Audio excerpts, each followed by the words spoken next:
우리를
하나님은 영이시니 예배하는 자가 영과 진리로 예배할지니라.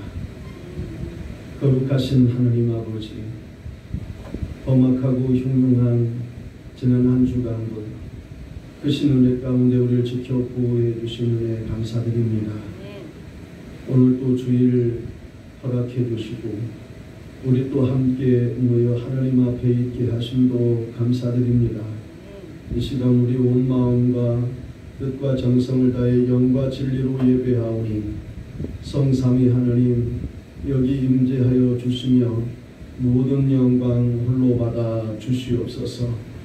참된 안식과 위로와 평안을 얻는 시간 될 수 있도록 이 시간을 축복해 주시옵소서.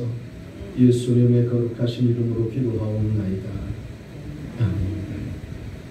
자리에서 일어나셔서 찬양하라는 내용을 하겠습니다.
사도신경으로 신앙 고백드립니다.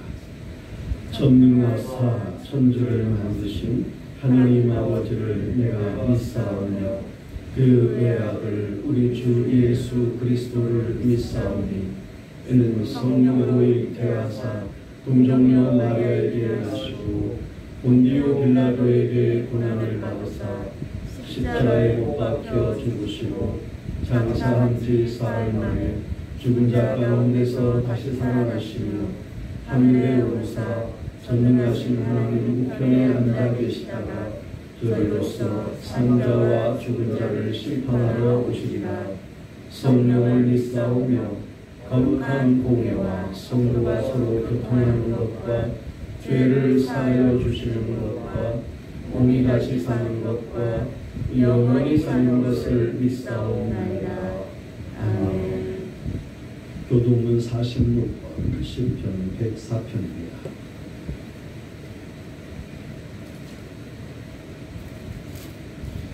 내 영혼아 여호와를 송축하라. 여호와 나의 하나님이여 주는 신이 예배하시며 존귀와 권위로 옷 입으셨나이다. 주께서 옷을 입은 같이 빛을 입으시며 하늘을 휘장같이 치시며 물에 자기 무각의 불꽃을 얹으시며 구름으로 자기 수레를 삼으시고 바람 날개로 다니시며 바람을 자기 사신으로 삼으시고 불꽃으로 자기 사역자를 삼으시며 땅에 기초를 놓으사 영원히 흔들리지 아니하게 하셨나이다. 주께서 물의 경계를 정하여 넘치지 못하게 하시며 다시 돌아와 땅을 덮지 못하게 하셨나이다. 여호와께서 샘을 골짜기에서 솟아나게 하시고 산 사이에 흐르게 하사 각종 들 짐승에게 마시게 하시니 들나귀들도 해가라며 공중의 새들도 그 가에서 깃들이며 나뭇가지 사이에서 지저귀는도다. 그가 그의 누각에서부터 산에 물을 부어 주시니 주께서 하시는 일의 결실이 땅을 만족시켜 주는도다. 아멘. 자리에 앉으셔서 91장 전송드리겠습니다.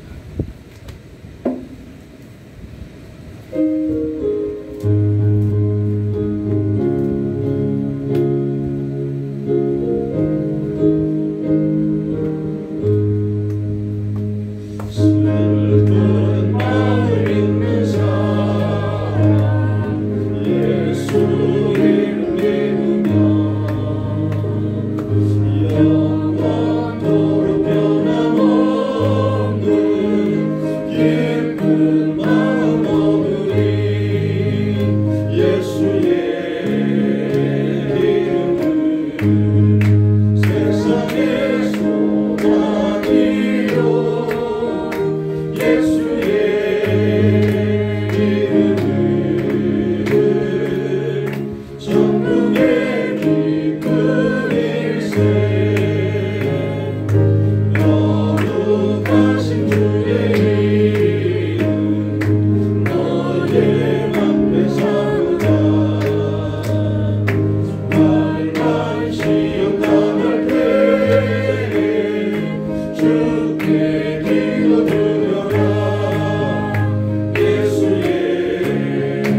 기도하겠습니다. 사랑과 은혜가 분명하신 하나님 아버지 감사합니다. 지난 한 주간도 주님의 품 안에서 평안한 삶을 살게 하시고 귀한 주일을 맞아 예배드리게 하시니 감사합니다.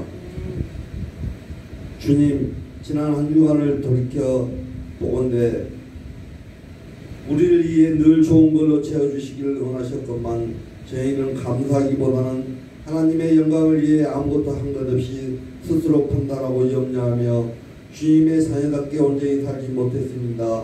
주님, 우리의 연약함을 불쌍히 여기시고 우리 죄를 용서하여 주시옵소서. 주님, 이제 우리가 마음과 정성을 다해 예배드리기를 원합니다. 우리의 예배가 산제사가 되어 주님께 온전히 흠양되어지기를 원합니다. 이 시간을 통하여 우리의 속사람이 변화되고 주님을 더욱 사랑하게 하옵소서. 주님, 코로나19로 우리의 삶이 너무나 고통스럽고 힘든 가운데 있습니다. 우리 모두가 이 어려움을 지혜롭게 기도로서 극복하며 용기 잃지 않게 하옵소서. 하나님, 이 나라의 지도자들이 하나님의 섭리를 알게 하시고 서로 분쟁하지 않고 국민을 위해 헌신하며 협력하게 하옵소서. 주님, 예수님의 이름으로 기록하신 시온교회를 통하여 많은 영혼이 구원받고 이웃을 더욱 사랑하고 성도들 간에도 서로를 잘 섬기는 소문난 교회, 주님 보시기에 좋은 교회로 날마다 공발전하게 하옵소서. 하나님, 말씀 선포하실 때 성령님 도우심으로 황무지 같은 우리의 마음밭이 옥토로 변화되고 말씀이 하나 되게 하시며 하나도 헛되게 떨어지지 않으며 귀한 열매 맺어 하나님을 기쁘게 하소서. 예배를 위해 헌신한 손길에 복의 복을 주시옵고 오늘 예배에 함께하지 못한 성도님들 계신다면 그들에게도 동일한 은혜를 베풀어 주시기를 원하옵나이다. 말씀을 선포하시는 담임 목사님에게도 비건치 않게 하시며 능력의 능력을 더해 주셔서 양들을 먹이는 데 부족함이 없게 하소서. 또 그 가정이 주 안에서 늘 평안하게 하시며 주님이 늘 동행하시기를 원합니다. 주님 예배의 모든 순서를 부탁하오니 성령님 도우심으로 주관하여 주시옵고 주님 홀로 영광 받으시길 바라며 예수님 이름으로 기도드렸습니다. 아멘.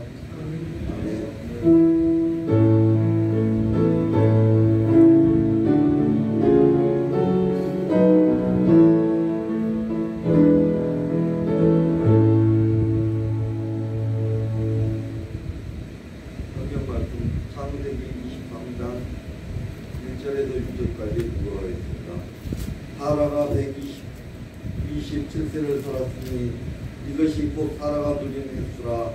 사라가 가나안 땅 헤브론 곧 기럇 아르바에서 주문해 아브라함이 들어가서 사라를 위하여 슬퍼하며 애통하다가 그 시신 앞에서 일어나 나가서 헷 족속에게 말하여 이르되 나는 당신들 중에 나그네요 거류하는 자이니 당신들 중에 내게 매장할 소유지를 주어 내가 나의 죽은 자를 내 앞에서 내어다가 장사하게 하시오. 헷 족속이 아브라함에게 대답하여 이르되 내 주여 들으소서. 당신은 우리 가운데 있는 하나님이 세우신 지도자이시니 우리 묘실 중에서 좋은 것을 택하여 당신의 죽은 자를 장사하소서. 우리 중에서 자기 묘실에 당신의 죽은 자 장사함을 금할 자가 없으리이다. 아멘.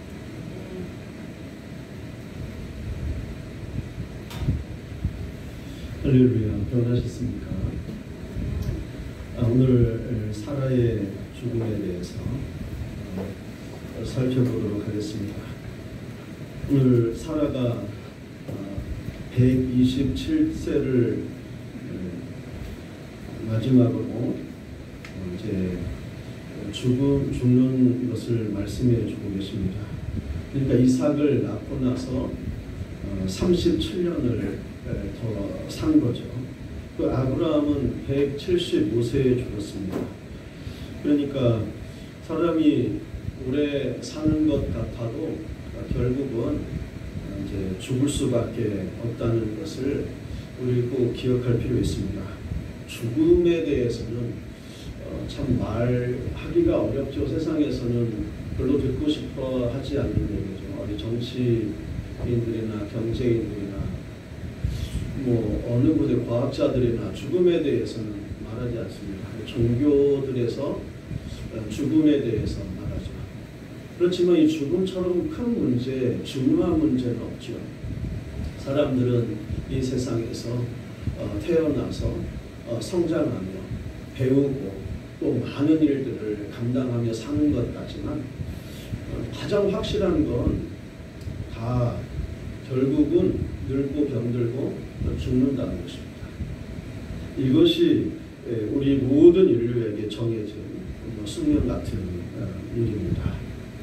그래서 우리가 살아있을 때는 한 번도 죽음을 경험한 사람들이 없기 때문에 우리 죽음에 대해서 생각을 하지 않지만 우리 앞서 살다가 죽어간 우리 그 조상들이나 부모들을 생각하면 가장 확실한 것은 나도 어느 때인가는 살아가다가 결국은 죽는다는 것.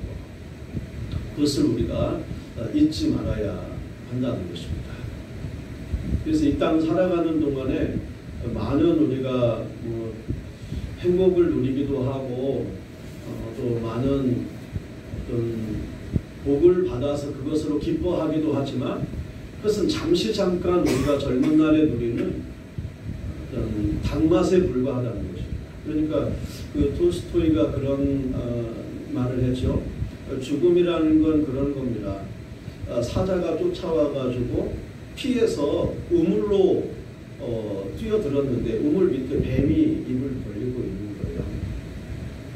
그래서 이제 놀라서 죽을 수밖에 없는데 마침 나뭇가지가 있어서 나뭇가지를 잡았는데 그 나뭇가지를 쥐들이 와서 갉아먹는 겁니다. 그래서 흰쥐가 와서 갉아먹고 검은쥐가 와서 그걸 갉아먹고 그게 이제 밤과 낮이라는 뜻이에요. 세월이 지나가는 거. 근데 그 이제 야, 난 죽었구나 하는데 그 나무 끝에 꿀이 흐르고 있는 거예요. 그래서 그 꿀을 찍어 맛보면서 아, 달콤하다. 이런 것이 우리 인생들이다. 그러니까 우리가 야, 이 죽음이란 문제에 대해서 우리가 무시하고 외면하지 말고 항상 잊지 말고 생각하면서 살아야 되는구나 하는 것을 좀 잊지 말아야 한다는 것이죠.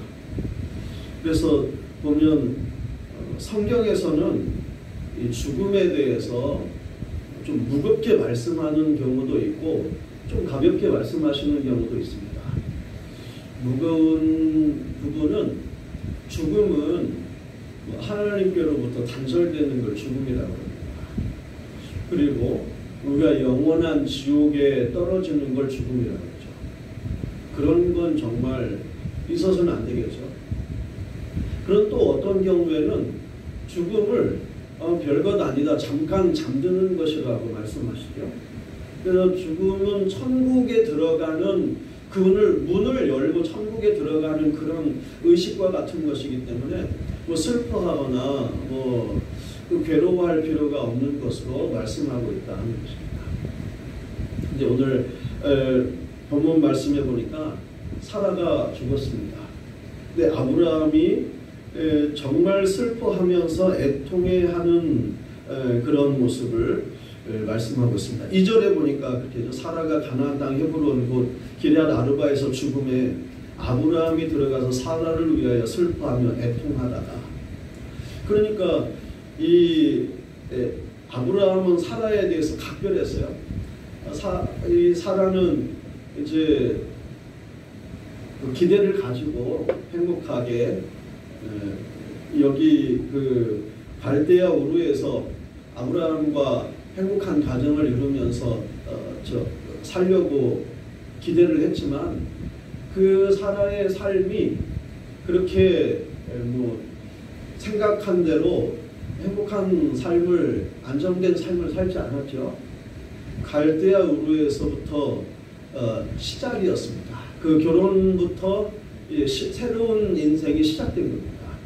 그러면서 많은 여정을 아브라함과 함께 겪었습니다.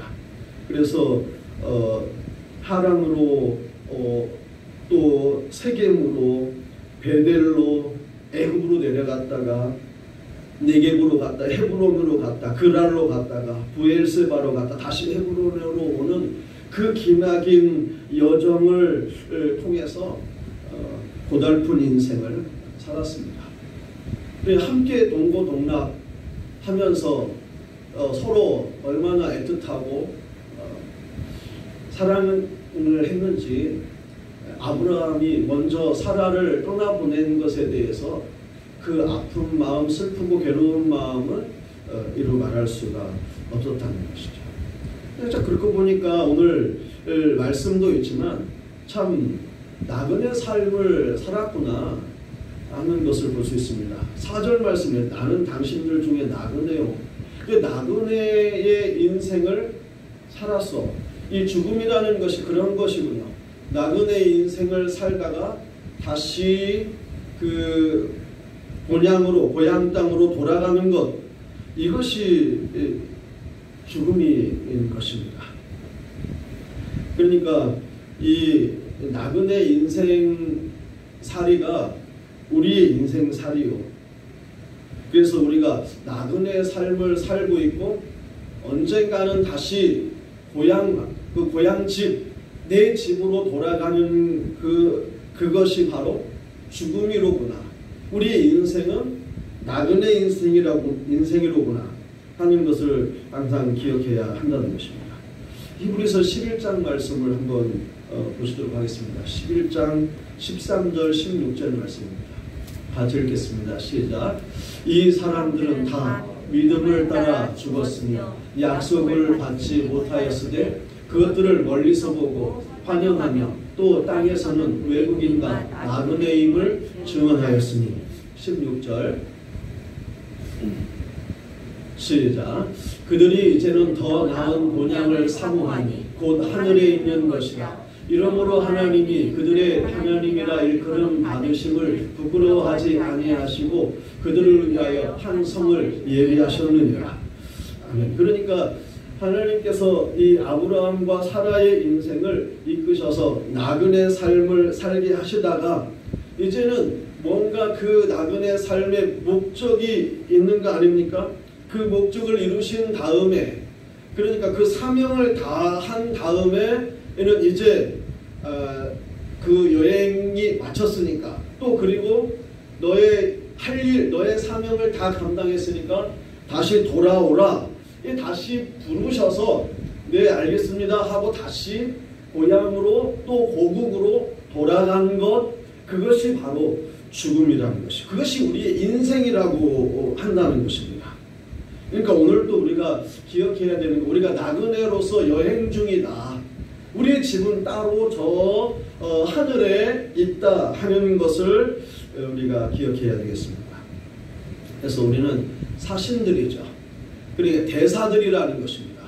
파송받은 대사, 또 일을 맡겨서 보냄을 받은 사신이 돼서 오늘 또 우리가 이 땅을 살아간다. 그러니까 그 미국 대사면 미국으로, 일본 대사면 일본으로, 중국 대사면 중국으로 파송을 받는 거 아닙니까? 거기서 사는 거예요. 우리 천국의 일, 우리 이제 대한민국의 일을 이렇게 맡겨서 하게, 그 나라에 가서 하게 하는 것처럼 우리도 천국의 일을 맡아서 오늘 우리가 그 사명을 가지고 이 땅으로 파송받아서 이 땅에서 일하면서 살아가고 있는 천국의 대사라는 것입니다. 이제 천국의 사신이라는 것입니다. 그것이 우리의 일생이고, 그것을 다 마쳤으면, 일을 마쳤으니 다시 고국으로, 본국으로 돌아와라 하고 부르시는 것이 죽음이다 하는 것을 우리가 꼭 알아야 된다는 것입니다. 그 사명을 다 했나요? 그러니까 우리가 이 땅에서 죽는다 하고 죽음을 항상 생각하고 또 죽음을 준비하며 살아야 되는 것이 우리들이죠. 그것은 그 사명 감당하는 것입니다. 그 사명 감당하는 것, 그러니까 우리가 자칫하면 이 죽음이라고 하는 건 우리에게 별것 아닌가, 예수 믿는 우리에게는 별것 아니라고 생각해서 빨리 죽었으면 좋겠다, 이 괴로운 세상, 이렇게 생각할 수 있지만 그렇게 생각해서는 안 되죠. 왜냐하면 우리가 이 땅에 보내져서 이 땅의 삶을, 이 현세의 삶을 어떻게 살았느냐에 따라서 저 내세의 삶이 결정되기 때문에 너무나 중요한 겁니다. 하나님이 부르시기 전에는 우리는 갈 수 없고, 내가 이 땅에서 할 일이 남아있기 때문에, 사명이 남아있기 때문에 이 세상에 살아있다 하는 그런 믿음을 가지고 이 땅을 살아야 된다는 것입니다. 그래서 자살해야 되겠다, 빨리 죽어야 되겠다, 이런 생각은 절대로 우리가 해서는 안 된다는 것입니다. 그래서 우리가 내세를 죽음을 준비해야 된다. 죽음이 중요해요. 죽음도 준비해야 된다. 그러니까 요즘에는 웰다잉이라 그래서 잘 죽어야 된다, 이런 얘기들을 많이 하고 있죠. 그런데 죽음 준비를 어떻게 하는 게 죽음 준비를 하는 것이겠습니까? 말할 것도 없이 예수를 믿는 거죠. 그것이 제일 중요한 우리 죽음 준비입니다. 내세를 준비하는 것입니다. 예수를 믿어서 영생을 얻는 것, 이것이 가장 중요합니다. 그래서 우리가 이 땅에 사는 동안 하나님께서 예수 그리스도를 이 땅에 보내주시고, 예수님을 통해서 우리가 죽을 수밖에 없는 존재인데, 지옥의 형벌에 떨어질 수밖에 없는데, 우리를 사랑하셔서 지옥에 떨어지지 않게 하시고 우리를 영원한 천국으로 인도해 주시기 위해서 예수님이 고난을 받으시고 십자가에 못 박혀 죽으신 것입니다. 그러므로 우리가 살아있을 때 우리 이 복음을 듣기를 원하고, 예수 믿기를 원하고, 영생을 얻기를 원하신다는 겁니다. 그래서 우리 요한복음 3장 16절이 복음이죠. 우리 같이 함께 한번 읽어보겠습니다. 요한복음 3장 16절 말씀입니다. 우리 같이 함께 암송해 보겠습니다. 시작. 하나님이 세상을 이처럼 사랑하사 독생자를 주셨으니 이는 저를 믿는 자마다 멸망치 않고 영생을 얻게 하려 하심이니라. 아멘. 그러니까 우리가 이 예수를 통해서 영생을 얻어야 우리가 죽는데 죽은 후에 하나님께 갈 수 있고 영원한 우리의 본향이 천국에 갈 수 있다는 것입니다. 가장 심각한 게 무슨 말씀이겠습니까? 어떤 일이겠습니까? 누가복음 16장에 나와 있는 것처럼 우리가 죽으면 이게 우리의 영혼과 육신이 분리되는 거 아닙니까? 그러니까 우리의 영혼과 육신이 분리돼서 육신은 흙으로부터 왔으니까 흙으로 다시 썩어서 돌아가는 것이고 우리의 영혼은 하나님께로부터 왔으니까 우리의 영혼은 하나님께로 가는 것입니다. 그래서 우리가 이제 나 죽는구나 해서 죽어서 눈을 감았다가 근데 다시 눈을 뜨게 되는 거 아닙니까? 눈을 뜨게 됐는데 내가 천국에서 눈을 떠야 되는데 만약에 지옥에서 눈을 뜨게 된다면 그거보다 더 심각한 일이 이 세상에 어디 있겠습니까? 우리가 누가복음 16장 보면 부자가 나오고 거지 나사로가 나옵니다. 거지가 나옵니다. 근데 이